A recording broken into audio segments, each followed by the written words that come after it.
Myland. C'est un quartier ancien, hein, c'est très ancien. La belle église qui est en face de nous a plus de 100 ans. Et puis le quartier, par exemple, c'est un quartier bien simple. Quelques commerces.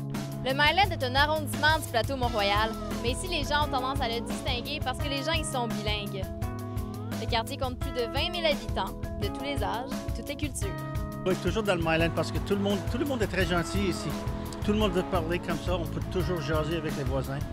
Pour ce qui est de l'immobilier et de l'architecture, on retrouve de tout. Maisons, condos, duplex, triplex, loft, appartements, parfois rénovés à partir d'anciennes fabriques. La mode ici est de faire ses courses dans des épiceries spécialisées, comme le Fairmont Bagel, très primé dans le quartier. Pour ceux qui préfèrent tout de même des grosses épiceries, il y a toujours le Provigo avec un stationnement intérieur au sud du Myland, dans le plateau. L'université n'est pas loin d'ici. Ça agrémente la vie et ça aide surtout ces jeunes qui se préparent, qui vont prendre notre place. Le quartier rend la vie facile aux jeunes familles qui voudraient s'y installer avec ses 5 institutions scolaires, dont le Collège français.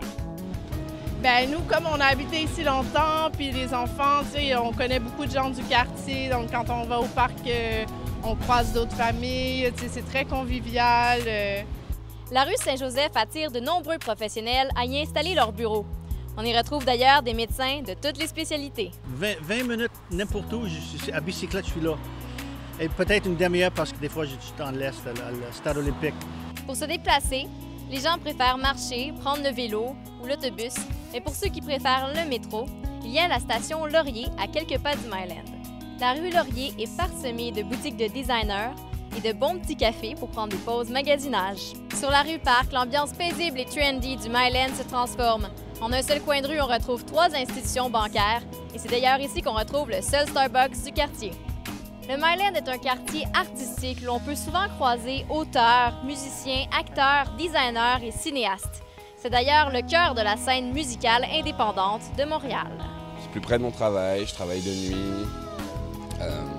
Pour moi, c'est surtout plus facile l'hiver de ne pas avoir à payer de STM, d'être en retard au travail. Le quartier est tellement imprégné par la culture qu'on y retrouve 4 théâtres ainsi que l'École nationale de théâtre. Bien, on voulait acheter, en fait, avec les enfants. On avait... Puis là, ça devenait un peu compliqué dans le quartier. On allait un peu plus au nord, dans la petite Italie. Au nord du Myland se trouve le quartier italien, qu'on sent déjà venir sur Saint-Laurent avec toutes ses pizzerias et restaurants italiens.